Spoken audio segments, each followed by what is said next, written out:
So I wanted to start off, like I said, in I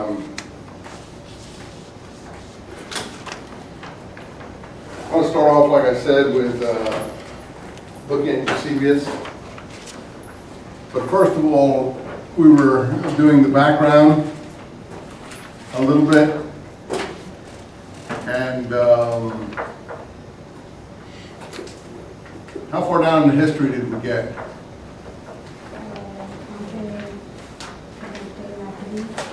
Got down to the Maccabean period? Mm-hmm. Yeah. So we traced the history down from the beginning of time to the Maccabean period. So what is the Maccabean period primarily noted for? Well, it's a freedom struggle,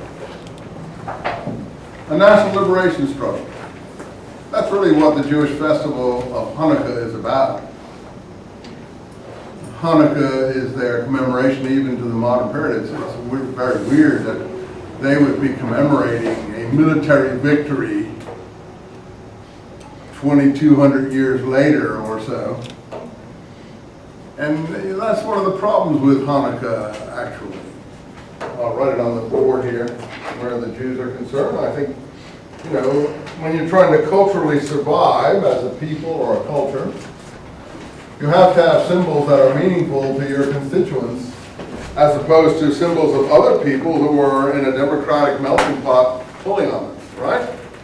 So you have to have a festival that has meaning. It's very difficult to get a military victory against Greek expansionist forces in the 2nd century BC to be meaningful to a person in the 21st century.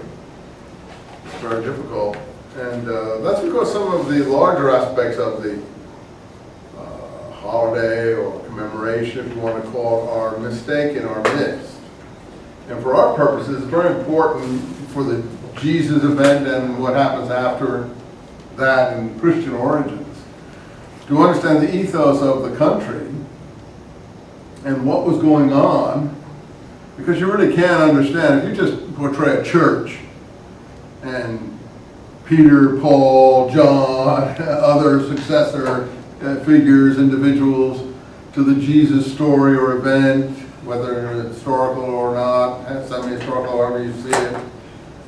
You're operating in a vacuum. You're not really operating in a real world. I mean, if you were to do modern history, you know, if you didn't understand what was happening in the Palestine Liberation Organization, in Ramallah, in Tel Aviv, in Beersheba, in Iran, and places, I mean, how would you be able to focus on a religious movement and its connection with the period and environment in which it grew out of? It would be impossible.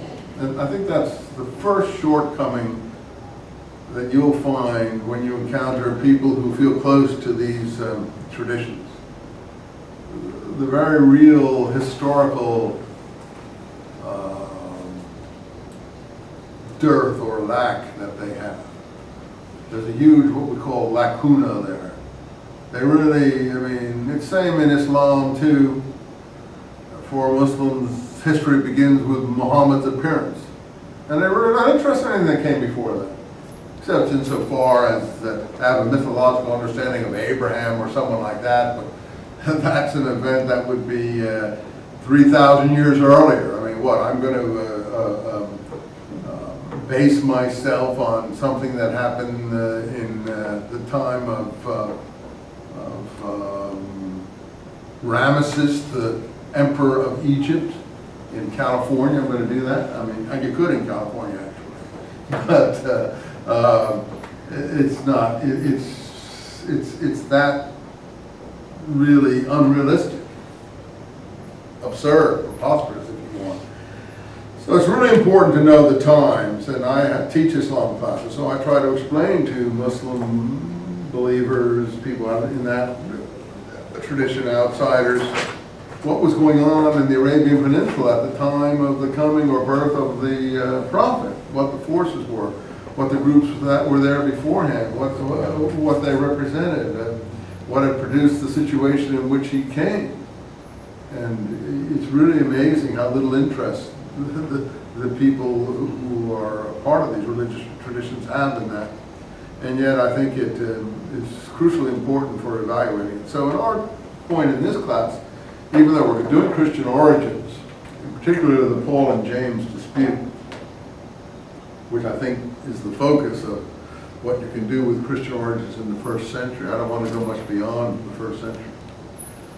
You have to know something of what came before. And the Maccabean struggle that we mentioned, we brought history down to the Maccabean struggle. Hanukkah is extremely important.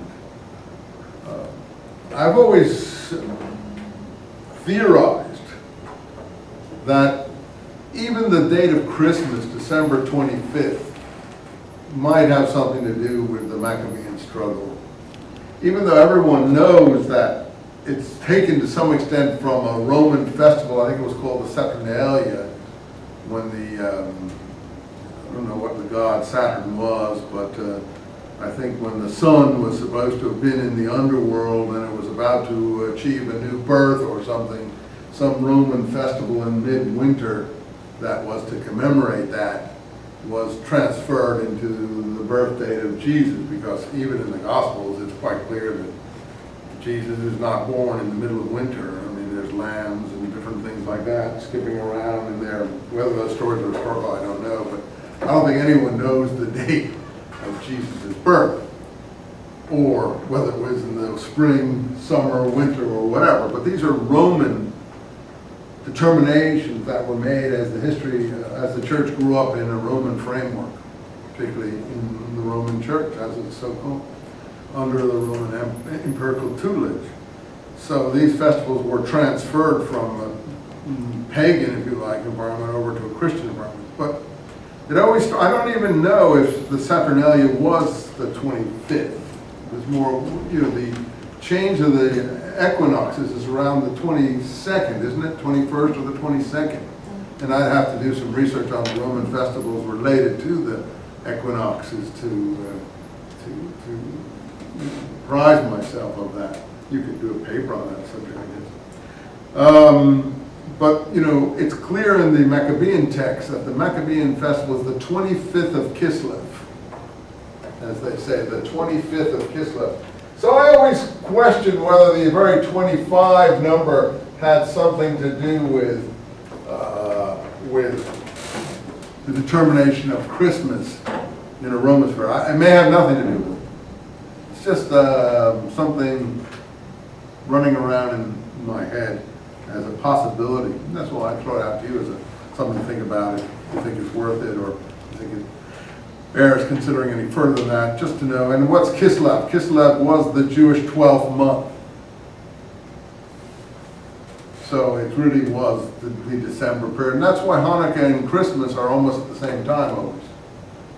Just that the Jews have a more lunar-related calendar, a solar lunar calendar that has consequences both for the lunar cycle and the solar cycle. So therefore, Hanukkah will change dates in the framework of the Western Christian calendar. So sometimes it'll be the early part of December, sometimes it'll be the middle of December, sometimes it'll be a little closer to Christmas. It's the same as these festivals we're coming into now in Judaism. The Muslims have a holy month. It's the month of Ramadan, which is what month? The 8th month. The 8th month of the Muslim calendar. But it moves, because even more so than the Jewish calendar, the Muslim calendar is totally lunar. So therefore, their year is not intercalculated into a solar year. I know I'm boring you with this, but it's interesting to know why these things move. It turns out that the Muslim calendar is about, in order to, I think it gains 3 years a century.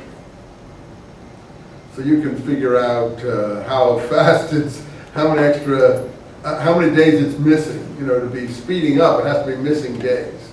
So the year is not 365 days, it'll be like 348, 349, I don't know, depending on what 12 lunar cycles will give you. It's 12 times, you can figure it out, 12 times 28 or 29 or something like that. And then you'll see that it's missing about, well, suppose it's missing 3 days a month, 2 or 3 days a month. So it's missing about 25 of the Western days. And that's going to dislocate it. And that's why it looks like it's constantly moving backwards in time. So Ramadan will be in spring one time, the next thing it'll be February, then it'll be in January, it'll be in December, it keeps moving back. That's the reason it's totally lunar, based on the lunar month, and the lunar month does not agree with the solar month. You know why? I know this is stupid, but a lot of people don't think about these things. And we live in a universe you can observe, so it's worth thinking about before we move along. Why doesn't the lunar month agree with the solar month? Well, because the solar month is the time it takes the Earth to revolve around the sun. But the lunar month, if I can figure this out right, is, what is it? It's the time it takes the moon to revolve around the Earth. Is that what it is?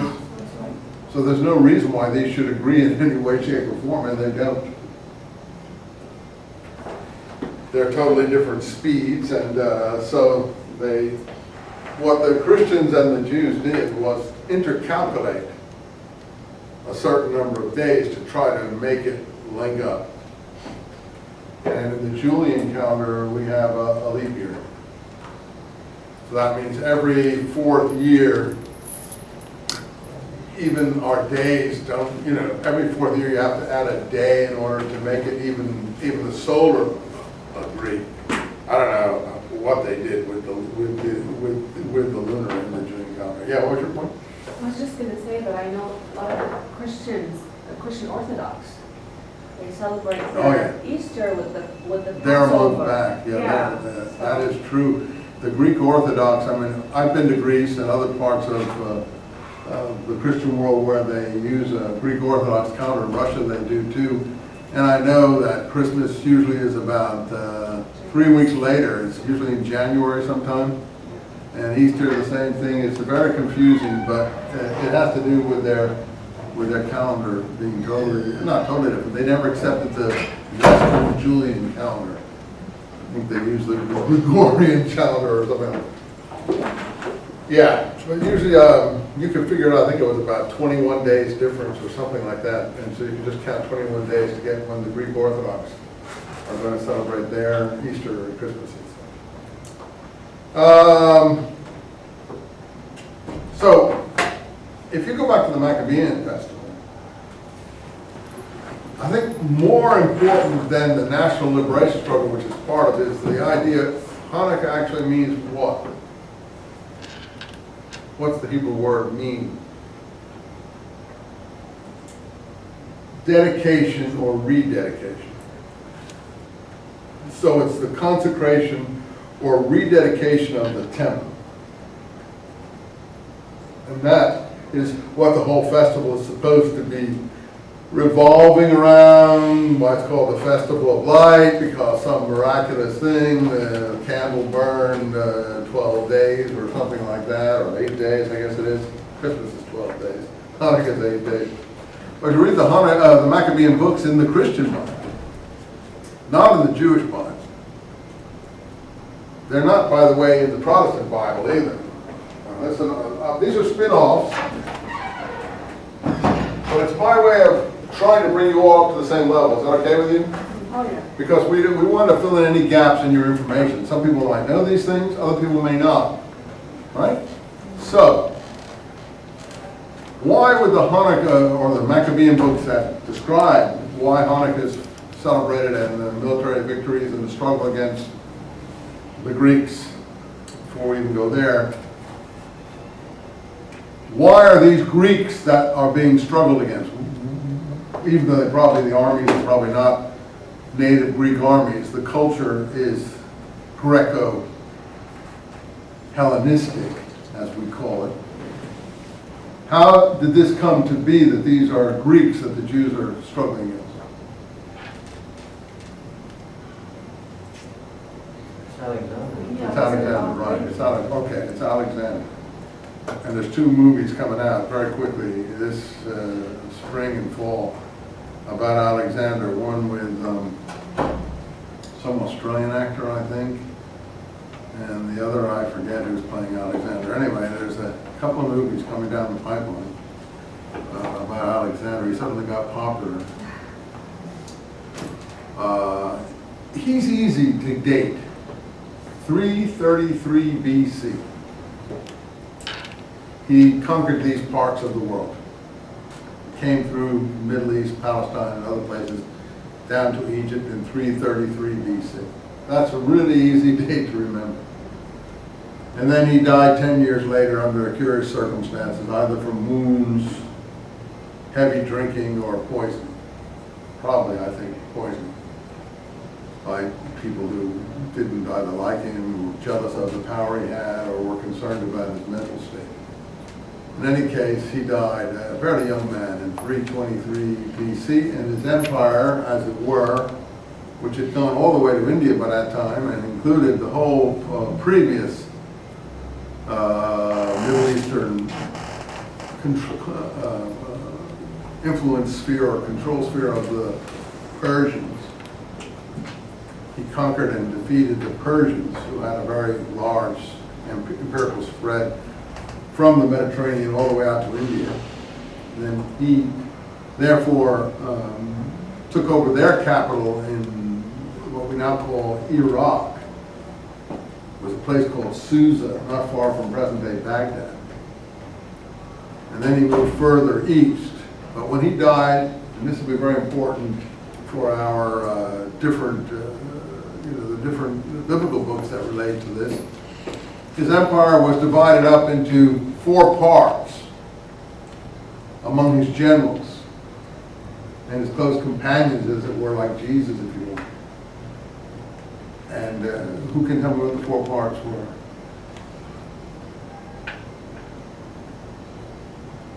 See, you will admit these things are important. Yeah. And the people who don't have this kind of information are really, I think, really operating in a vacuum.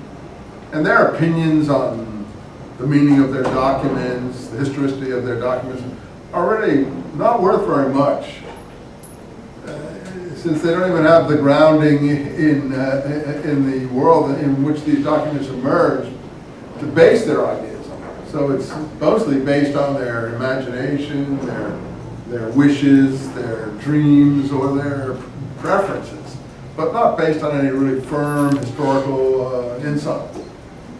So, you know, this is only a start. To get firm historical insight, I really think you have to get a feel for the whole area. Same as you go into Baghdad today, and if you don't have a firm historical insight, Americans are just learning what's going on in that place. You know, I mean, they may not have gone in if they had known what the currents were there. Who knows? They may have. I don't think it's a totally futile idea to try to do what they're trying to do. Apart from the negative anti-war sort of vibe you always get in all societies at all times and places, it is to some extent noble what they are attempting. Whether it's being done well or done for noble reasons, I don't know. But the point is that what they claim to be trying to achieve there has a certain nobility to it, if misguided. So I don't want to get into the evaluation of it, but if you don't know the area, you might think twice about it before you get to know it. Now they're just learning. They're learning what they didn't know before. There's Shiites, Sunnis, Kurds. There's Sunnis who are pro-Western, Sunnis who are anti-Western. There's you know, all kinds of different terrorist groups. There's all kinds of agendas, and the Army actually is doing a good job in beginning to assimilate and learn about these things. You hear the generals speak, and they actually speak knowledgeably, which is really a plus. I'm sure it's actually much more knowledge they're displaying than they knew in Vietnam in terms of sensitivity to local culture. For instance, they knew they shouldn't go into the Shrine of Ali. They understood that would trigger even maybe worse effects and things like that, and they held back and stuff. So that shows a good deal of cultural awareness, sophistication, and sensitivity. That's the kind of thing that you need to begin to decide whether a thing is worth doing or not. Same here. Without this information, I don't like to bore you. you really are at square one. So you've got four empires, or rather four. It's pictured in a famous biblical book as four kingdoms. What book is that? Four winds, kingdoms from the four winds of the earth. How many know your Bibles? It's the book of Daniel, where the dreams he has always have to do with four kingdoms. He has two different kinds of dreams or visionary experiences, because he's got several visions that he interprets in the book of Daniel. How many have read the book of Daniel? That is considered, though it's written under Daniel's name, and then again, here's where religious groups and scholarly groups argue with each other. People who take the Bible literally will say, oh, well, Daniel lived in the 6th century BC, that's a prophet, foreseeing things that are going to happen 200 or 300 years down the pipeline, or even 500 years down the pipeline. Scholars don't accept credulity of that kind, even though it's naive and well-meant and innocent, trusting. In other words, a believing person often trusts the writer who they're reading. Whereas if I put the same thing in the New York Times or the Orange County Register today, you wouldn't trust it. So again, often, as I said, you trust what's in the past rather than what you wouldn't trust in the present. So they think that Daniel had these powers. Scholars think that Daniel wrote in the Maccabean period, and therefore was very aware of what was going on. And there are indications in the book of Daniel to back that up. I don't want to get into all that. I do that in my Dead Sea Scrolls class. But I can tell you that there are textual things in the text of Daniel to indicate that each of the visions comes down to the Maccabean uprising and stops. Every vision, so it almost testifies to the fact that the writer knew what was going to happen down to the Maccabean uprising, but he didn't even know the outcome of the Maccabean uprising. He didn't even know if it was going to succeed or fail. And that comes out pretty clear if you read it carefully. So most of us think that the final form, it may draw on earlier documents and literary enterprises that are incorporated into it, which is a very disjointed book, but it seems to be written right in the midst of the uprising by an observer who was sympathetic to the uprising. The saints of the Most High God who made war on the abomination of the desolation, all these famous things, if you know religious history, that are in Daniel, are really the Maccabean army making war on the statue of the Olympian Zeus that the Greek overlords put in the temple in order ultimately to purify it. Now, I know he said that seems like a very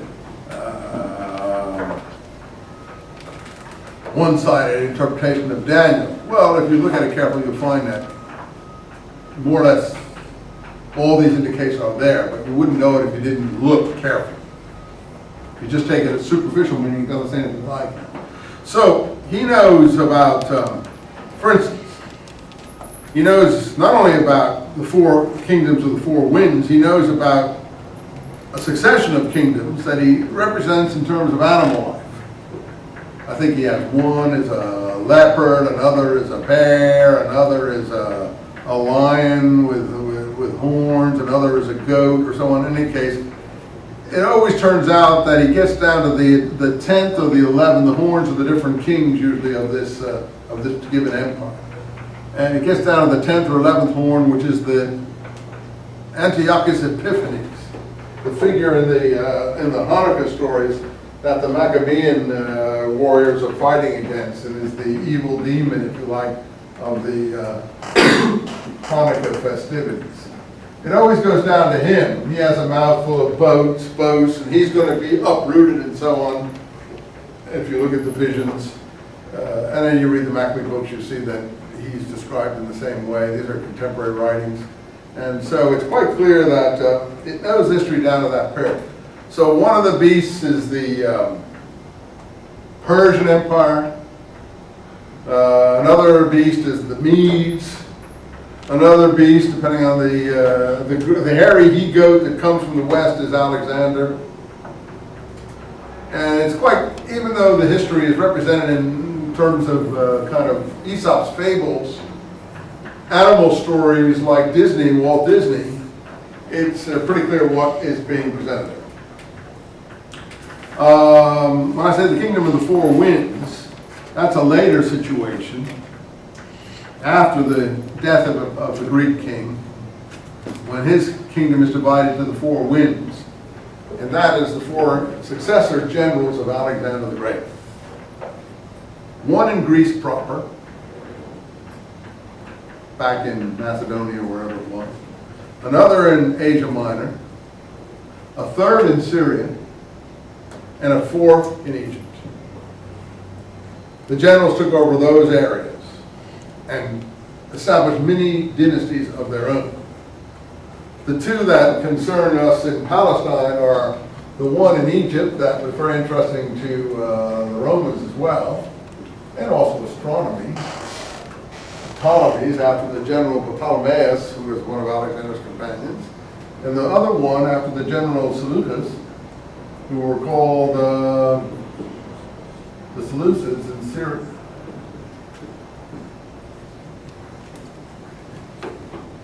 And it turned out these two guys started to struggle with each other. And of course, what was in the middle, as Daniel puts it, the land of splendor, Palestine. So the campaigning usually went back and forth in Palestine. And at first, the Ptolemies from Egypt had control of this area. And they were quite tolerant, liberal, and, tolerant, I guess, is the best way to describe it. But at some point, the Seleucids from Syria gained the upper hand. Now, these are both Greek-speaking dynasties. I say the Romans were interested in the Ptolemies. Who was the last Ptolemaic queen that has become famous in Western song and story? Cleopatra, which is a Greek name. That is a Greek name. And she is, I know a lot of ethnic groups try to claim her as their own and portray her as a black princess or something like that, or an African, but unfortunately she was a Greek. And we have portraits of her on coins, just what she looked like, or at least a caricature of what she looked like. And she's a Western woman. So it's a shame that all these Pan-African sensibilities that need fortifying with heroic people aren't satisfiable with the image of this particular queen. But she was a Greco-Western person, descended from Alexander's generals. And that's why both Caesar and Antony were interested in her, or to put in my kids' language, had the hots for her. Because one, she represented a tradition coming straight down from Alexander that they could plug into and get legitimacy. And I mean that, I suppose, figuratively as well as other ways. And Caesar had a child by her. It's called, actually, I think our present-day Caesarean operations are a throwback to that particular child. Because the birth, I think, of that child was by Caesarean section or something like that. And in fact, he was called Caesarion, Little Caesar. Little facts that most people don't know about. What happened to that child? Oh, it looks like Octavian in his kind generosity had him thrown down a well someplace because he didn't want any competition anyway. He had him murdered, and he was done away with totally, so that sort of like James Hoffa plowed into some basement concrete or whatever. This child didn't want him to be a symbol of any kind of, revanchism or something like that. He was just eliminated and done away with. And actually, Caesar and Cleopatra were quite happy about that child, and he didn't have any other male heirs. But Octavius was his grandnephew, Caesar's grandnephew, and he started what we call the Julio-Claudian dynasty after Caesar, and adopted Caesar's name and family and so on.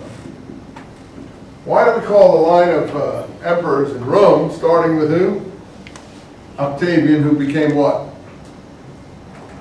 Augustus. What are the names of our 2 summer months that we just got out of? July and August. Who's July named after? He worked on the calendar, Caesar, so July is Julius Caesar, and August is Octavian Augustus. So even our calendar still bears the marks of these people. Some of the other months also have Roman god names, Mars, March. I can't remember some of the other ones that have a connection. I know September does, but I can't remember what it is. In any case, Augustus was, how many have ever seen that really interesting television docudrama called I, Claudius? It was after a book by Robert Graves. It's really one of the best. It's a 12-part series. I think they sell it for $150. I don't have the money to buy it, but probably one of the best series that was ever done on public television. It's just so accurate and insightful, and if you remember it, I mean, it's terrible, isn't it? Huh? It was horrible. Yeah, the machinations that were going on in that imperial family, which is through Claudius, who's a descendant of the later wife of Augustus. He survives by acting like an imbecile, and ultimately he gets to be emperor in the 40s, right after the Christian period begins, into the 50s. And he was a fairly good, tolerant emperor. What happens to him? He's murdered by his wife's machinations, who wants her son by another previous marriage to become emperor. What's his name? Nero. Oh. And then in gratitude for what his mother did, Nero has his mother ultimately murdered. And a lot of these people, you wonder why there was a freedom struggle going on in the Middle East? Because these people were so abominable. I know we've heroicized them. We make them look like wonderful, marvelous people. They are absolutely, depraved. And if you want to get a picture of the depravity of these people, which a lot of Roman authors like to write about, you can read, I forget, it's called the Satyricon, which was a satire, that's what it was called, on their rule by, I forget the guy's name, Petronius, who was a governor of the Middle East. And then, of course, Suetonius, the 12 Caesars, who loved to collect all the dirt on these people. And his portrait of some of these emperors is so grotesque it makes you ill just to read. So if you wonder what was going on in Palestine, these people were ill with the effects of this corruption and this brutality and this sexual promiscuity, which was really upsetting. A lot of the issues have to do with sexual issues, and the depravity is pretty massive. But the reason they're called the Julio Claudians is that Augustus had no children of his own, and his wife, that was so well documented in that movie, wasn't it? Livia, manipulates things, gets people killed and everything so that her own offspring can ultimately prevail. He had no male heirs, he had some daughters, Augustus did.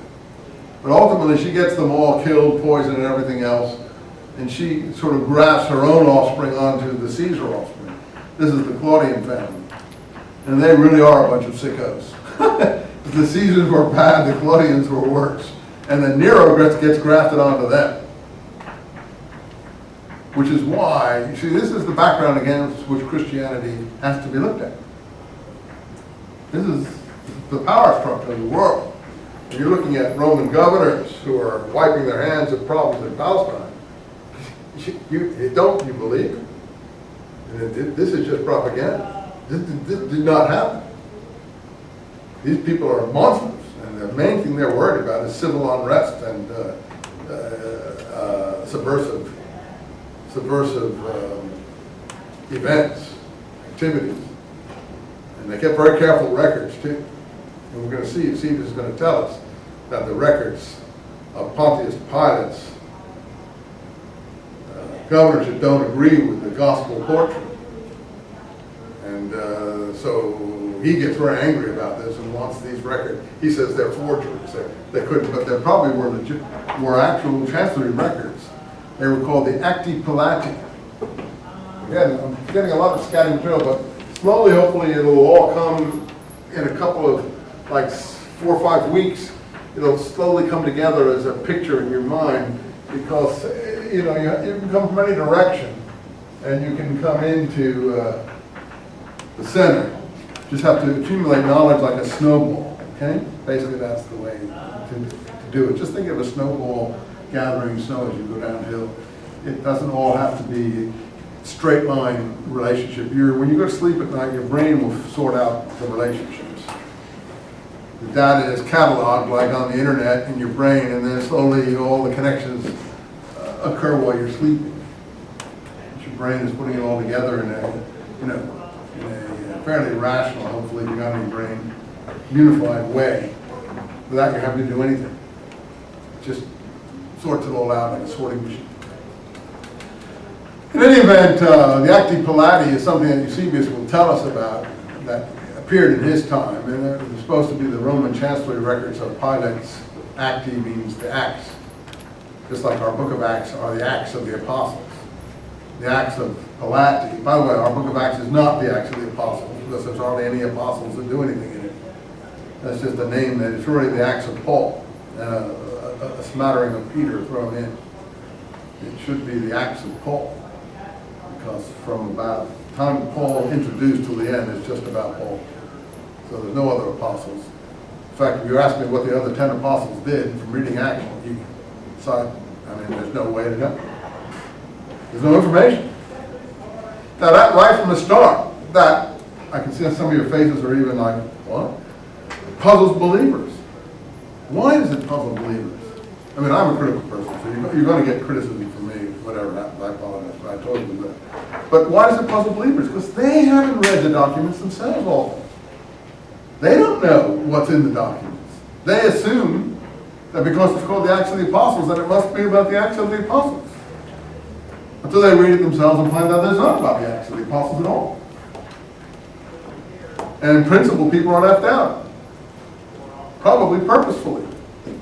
But you see, you as just a starting, who approach this thing just from a practicing standpoint, for the good feeling it will provide and the spiritual reinforcement and the communal solidarity that it gives,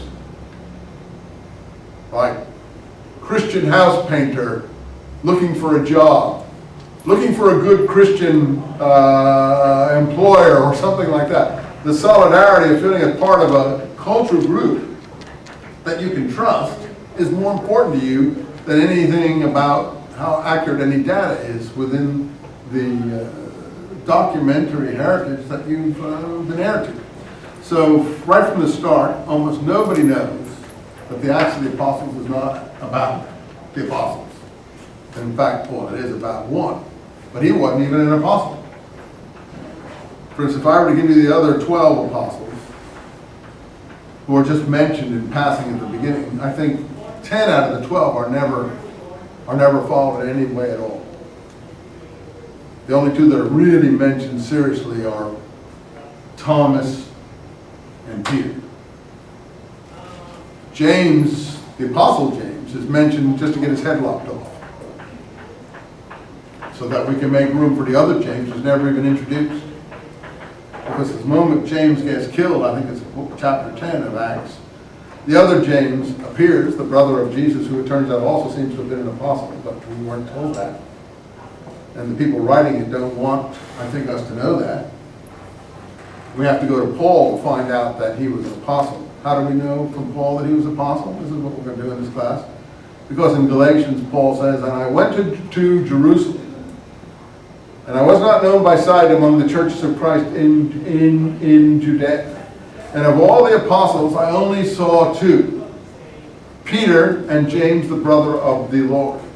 So when Paul says, of all the apostles, I only met two, Peter and James, the brother of the Lord, he implies that James, the brother of the Lord, was an apostle.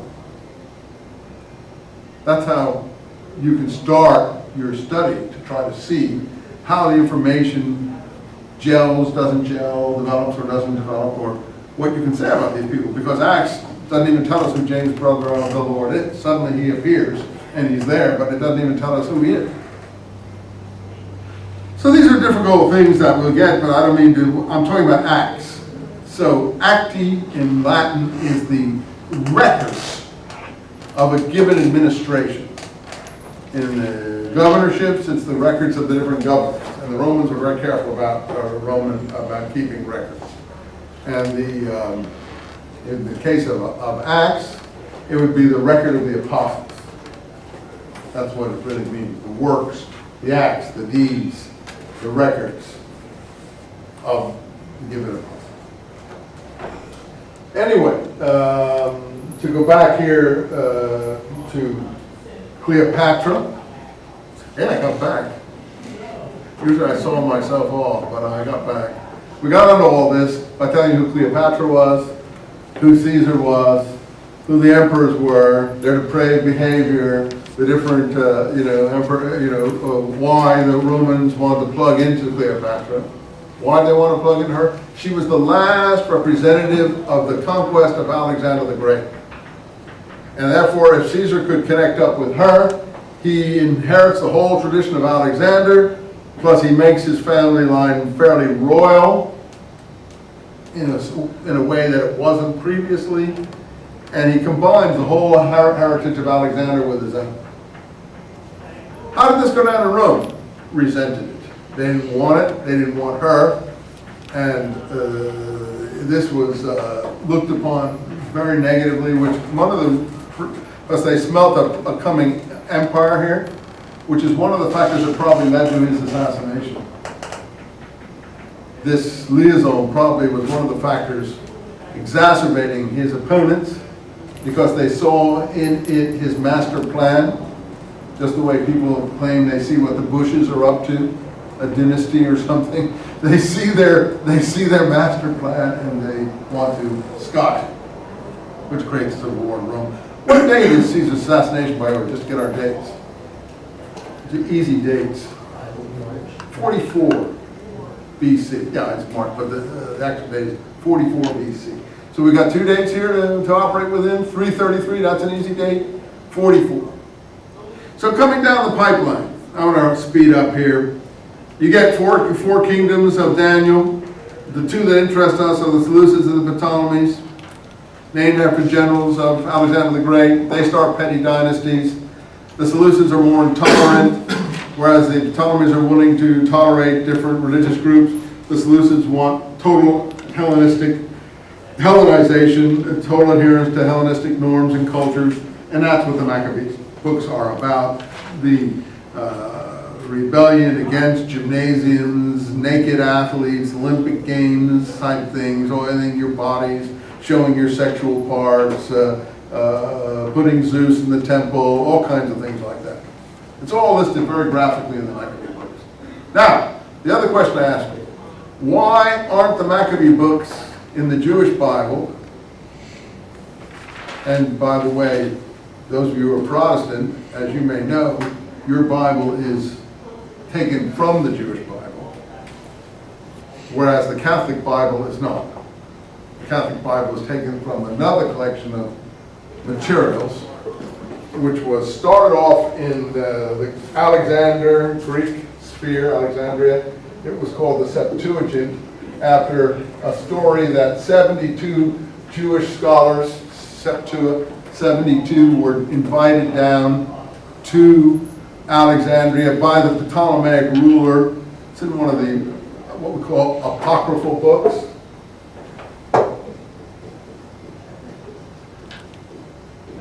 To translate the Jewish books into Greek.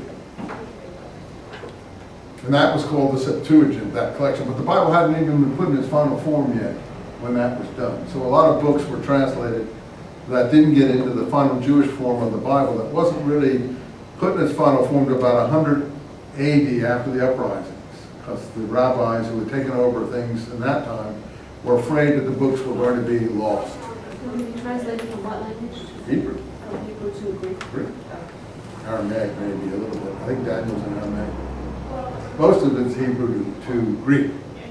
Then the Catholics developed that through Latin, translating the Septuagint into the Latin that became the Vulgate, the name for the Latin Bible, and that's come down to us as, I don't know what the Catholics call their Bible today, but the Bible of the Catholics. And it has different books than the Protestant Bible. What happened when, I hope I'm not boring you too much, but I hate to leave you in limbo on this stuff. So when you talk to your friends, you don't sound ignorant or like you know more than they do. So for instance, when the Reformation began and the Protestant objections to the Catholic control in Rome, the situation that was operative at that time in the wake of the Renaissance in the 14, 15, and 1600s, mostly symbolized by Martin Luther in 1500s and his theses and so on the Church of Wittenberg, etc., and then the different spin-offs in England, 1600, King James Bible, and so on. They decided, since they became also Hebraicists, and they took the Bible as they saw it, as a legacy of Roman control, that they should go to the Jews and find out what their Bible was. They didn't realize that the Jews had collected their Bible 100 years, 100 AD, and it may not have been an old Bible at all, and that the Jews themselves were at that time a conquered people and had just gone through a traumatic uprising against Rome from 66 to 70, and one of the things that had happened according to that uprising was that the rabbis who survived and started the form of Judaism that we presently know, Rabbinic Judaism, objected to some of the more aggressive books in the Bible that were feeding revolutionary sentiment. So they didn't include books that were feeding revolutionary sentiment. Primarily, they didn't like the Maccabees. So they didn't put the Maccabee books in the Jewish Bible. Now, isn't that weird? In order to know what the Jewish festival of Hanukkah is, you've got to go to the Catholic Bible, read the Catholic Bible, who don't even celebrate it. And the Jews celebrate it, but they don't know what it is, because it's not in their Bible. Anyway, you go ask your Jewish friends, those of you who are not Jewish in the room already, what they know from the Bible about the Maccabees, and they can't tell you anything. It all comes from the Catholic Bible, Maccabees 1, Maccabees 2, and so on. And in addition, when the Jews celebrate Hanukkah, basically they spin dreidels, or they have magical lamps burning, or they cook potato latkes or something. Traditional celebrations. But as far as the actual Maccabean events, unless they go to a history class of this kind, they have no idea. Because they don't have the books. And they don't read the Catholic Bible. Except for some scholars, obviously. So anyway, I don't want to be too cruel, but these are the mysteries. Well, the mysteries are easily understood when you realize that the biblical collections came down in different forms, in different ways. And the Protestants then went back to the Jewish Bible and said, well, look, let's get it from the horse's mouth. Why don't we retranslate the Bible into the common language? So therefore we got the Bible translated into German and English, that's the King James Bible, based on the Jewish Hebrew Bible, not the Catholic Bible in Rome. So the Protestant Bible doesn't have these books. Then at some point, Protestant people began to realize, well, we lost some books in the process. Let's put them in here under another title. What do they call them? The books they lost in the process of going to the Jewish Bible that were in the Catholic Bible. The light shines. Apocrypha. What is Apocrypha? The extra books. The additional. That's all it means is additional books. The books that were in the Catholic Bible were not in the Jewish Bible. I know you didn't need that lecture, did you? But it doesn't hurt to have, does it? I mean, it's boring, I admit. I apologize. I think it means extra, additional. I'm not sure, but I think so. You can check me in Greek, but I think it literally means additional books. It's taken on a whole new meaning. Sectarian, other kinds of things, non-canonical, all kinds of things like that. But it didn't. That's not what the Greek meant. I think the Greek literally meant additional. So you got, by the way, you get a New Testament Apocrypha too, books that didn't get into the New Testament canon. That's a whole other process. We're talking about Old Testament Apocrypha. Anyway, let's move along. So I think that the key here is the rededication of the temple, the whole Jewish concern for the temple, and that's going to move down into the Christian event. Jesus, as portrayed in Scripture, particularly the Gospel of John, if you haven't know your Scripture here, when Jesus goes into the temple to so-called purify it, he says, "Zeal for my Father's house consumes me," or something like that, quoting a psalm. I think it's Psalm 109, or I don't know what psalm it is. One of those up in the 90s or 100.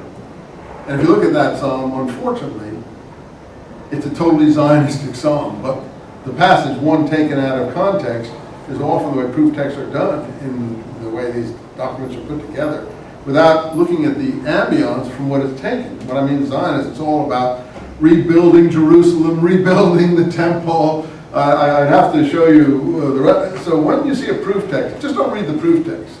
Because what a lot of people have done is rip that text out of context and not paid attention to the context in the original document. They just wanted the word to add to their storyline. But they didn't want to look at what it actually meant in its original environment, or their hair would have stood up on their head. And they would have been like shocked. But you often, when you get a proof text, go look at the original context always. And it's very edifying. I do it in all my books.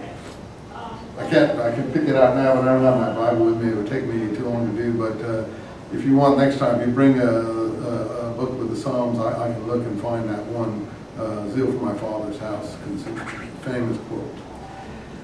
In any case, Jesus is being portrayed there as a zealot, which is the name of one of the political movements that fought against Rome.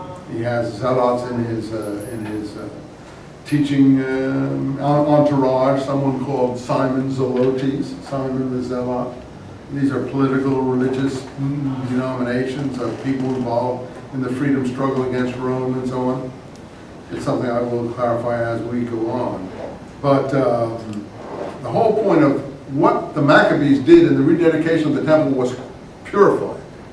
So Jesus is also involved in a repurification of the temple. The whole issue was on purity from the Maccabean period down to the Christian era. And we know that particularly in the Dead Sea Scrolls, because now we found documents that were deposited along the Dead Sea somewhere between the 1st century BC and the 1st century AD. Certainly probably in the wake of the war against Rome, which is a crucial turning point. So you should always know that date. These are two different ways of referring to dates. People who want to be polite say CE, because they don't want to hurt anyone's religious sensibilities, because some people don't believe in something. This is AD, means literally Anno Domino, year of our Lord. So since some people say, well, it's not our Lord, then that date upsets. So then the PC people will say CE, which means common error, which sometimes you could say as common error, I suppose, in any case. I usually mix them up, because I don't like BCE. I think that's too clumsy. So in my work, I like just two letters anyway. I usually put BC and CE, though. The real sticklers put BCE and CE or BC and AD. I often go back and forth between AD and CE, but when I write, I usually put just so to be, not have problems. I put CE, but I also put BC, because I think BCE is just too much. I don't want to go that far. I mix them up, just for fun, because I like to be orderly. In any case, not that it matters what I do necessarily, except when people think it does. So that's a crucial, pivotal moment, and you should remember those dates. The temple fell in 70 AD, 35 or 40 years after Jesus' death, as it's portrayed in the Gospel. The war went on for 4 years. You want to read about it? Josephus documents it in the Jewish War. He calls it the Jewish War because he wants to compare the new generals who are going to become Roman emperors after they clear away the old Julio-Claudia dynasty. What's the name of the new dynasty that's going to come into control in the middle of the war against the Jews? The Flavian dynasty. Who's the founder of the Flavian dynasty, as opposed to Julio Claudius? Vespasian, the general from Palestine who is besieging the temple, and his son Titus, who he leaves in control, after whose name the Arch of Titus in Rome is known. So Titus comes back to Rome with prisoners, with the triumph, and builds the arch that's still there today, and has the portrait on it of what happened in Jerusalem in 70 AD. Including the candelabra that stood in the front of the temple when you went in. Golden candelabra that some people think is still hiding somewhere in the cellar of the Vatican, though I'm sure it was melted down a long time ago. But the conspiracy theorists are sure everything's still there. In some secret hiding place. Whether they are or not, I will never be able to find out, and I really don't care.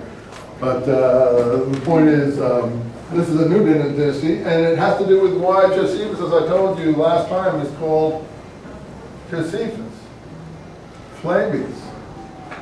Because for services rendered, primarily the Jewish war, praising the acts of this military family, who were the conquerors of Jerusalem, who had previously been generals in Britain, who started a new dynasty when Nero was assassinated in 68 AD and defeated a group of other generals in a civil war, a mini civil war that occurs in 68 and 69, before the siege of Jerusalem resumes in 69 and Jerusalem falls in 70. So Jerusalem is in the midst of these events in the turnover of the Roman dynasties, and so is Josephus, who in documenting these things and proclaiming Vespasian the ruler that was going to come out of the world, out of Palestine to rule the world. That's how he survived. He says it in the Jewish war.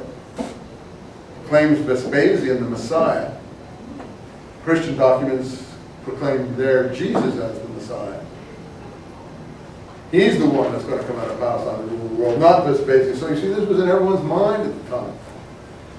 The prophecy is from Numbers. I think it's 24:17. A star will rise out of Jacob, a scepter to rule the world. A star will rise out of Jacob, a scepter to rule the world. That's the prophecy that they were all responding to. We find in the Dead Sea Scrolls in 3 or 4 different contexts. So it was all on their minds. They were all interested in it. The Roman Empire started a new dynasty to some extent on its basis. Josephus published his book, The Jewish War, where he documents this. Why is he called the Jewish War?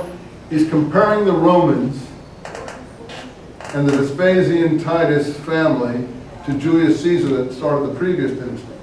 He wrote books called the Gallic War and the Civil War, documenting his military exploits.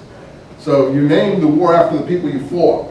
This is the Jewish war. It isn't that the Jews were fighting it. It's the Roman war against the Jews, glorifying the Flavian family. For that, Josephus gets a pension in Rome, adoption into the imperial family itself, the addition to his name from now on of Flavius, because he's a member of the Flavian family by adoption. He's a big success. He's like the Henry Kissinger of his day. He gets really into the corridors of power through his activities. Okay, so temple purity is the key. The Dead Sea Scrolls we found are all into the idea of purity, both personal and purity of the temple. When we get into Acts, we're going to get a really interesting episode where Peter is on a rooftop in Jaffa. I don't know how many of you are familiar with this episode. And he is about to visit the house of a Roman centurion called Cornelius. How many are familiar with this episode? But he can't visit the house of this Roman general called Cornelius. Why? Because the purity requirements of Jewish law, Mosaic law, would not allow him to go in and do certain things in an impure environment. That is, not proper food, not proper cooking of the food, not proper sexual behavior, not keeping away from women during their periods, because in Jewish law you got to go and take a bath after these things, after a woman's period, you can't go near. It's all very complicated. How many are familiar with some? I've heard some of the aspects of this. Yeah, it's very complicated. And people say, oh, they're just troublemakers. Well, yeah, they may be troublemakers, but it's It's not their doing. It's part of the purity regulations of a priesthood. Priesthoods in the ancient time were very concerned about purity regulations. You know, in the Old Testament, they over and over again say, I am going to make you a people of priests. There's a whole ethos of the Old Testament to make the Jews a people of priests. And therefore, they were to have imposed on them all the purity regulations that a priesthood coming near a deity in a temple would have. And that's been their problem. That's still the problem. Everything you hear about kosher, everything you see in ghettos, everything you see up here in Long Beach, of the different people dressed in the way they're dressed, all goes back to this purity regulations issue that the Christian Bible was anxious to overthrow. And so anxious that it heaped abuse and scorn on it. And even has Jesus heaping abuse and scorn on it. Whether he did or not, we will discuss. But the point is, Peter testifies, I think, that Jesus did not.